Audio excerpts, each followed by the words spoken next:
and I felt prepared about how to come out at work, sort of, and how to talk to my family. But I was not aware of the social transition I would make in terms of people, seeing me as a straight white guy in this environment. And I felt prepared about how to come out at work, sort of, and how to talk to my family. But I was not aware of the social transition I would make in terms of people, seeing me as a straight white guy in this environment. So now I go into a place with a woman and I'm talked to first. I had an incredible female boss who we'd go out for a staff lunch. She would pay with the credit card and the check would come back to me as the only guy there. And it was like one of these incredible things of being like, how is this even happening? And things that weren't even on my radar before, but I was on the other side of that. Yeah. Like now I'm very conscious and aware of that because I have this dual perspective of like, how much space am I taking up in a room, right? Wow. How do the men speak over the women or steal their ideas in a meeting and present them like their own and get the credit for it? All of these things happen on a daily basis. It's just mind blowing.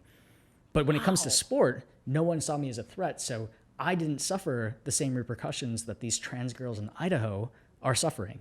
When I made Team USA the first time, I got a shrug and like a good job. And it was history, right? It had never been done before. In competing internationally in the gender with which I identify. All right, nice work. And it was cool. It was to my benefit, right? Like I didn't get a lot of pushback. I didn't get hateful messages from my teammates. Like all the guys were like, hey, it's cool you're here. Like super accepting. I loved it. But for any trans woman who just wants to play in sport, not making Team USA, not in the pipeline for the Olympics, not winning world championships, wants to participate with her peers, we see outrage. We see articles. We see the president's son tweeting about them. Yeah.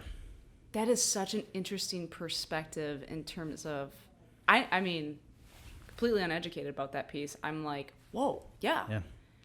The whole male privilege thing. I would have never, ever, ever thought about that. Yeah. Wow. I didn't Yeah, until it happened. Until it happened. Yeah.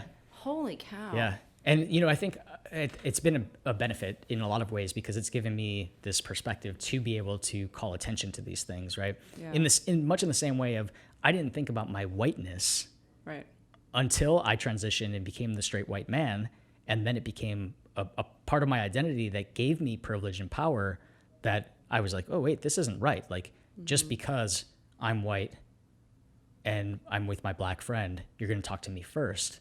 That's not right. Like, I experienced a lot of these situations where it seemed like there was a power dynamic at play that I was totally unaware of before transition, partly maybe because of the environments that I was in, but also now as somebody who pays close attention to social environments and social justice, something that needs to be talked about. Yeah.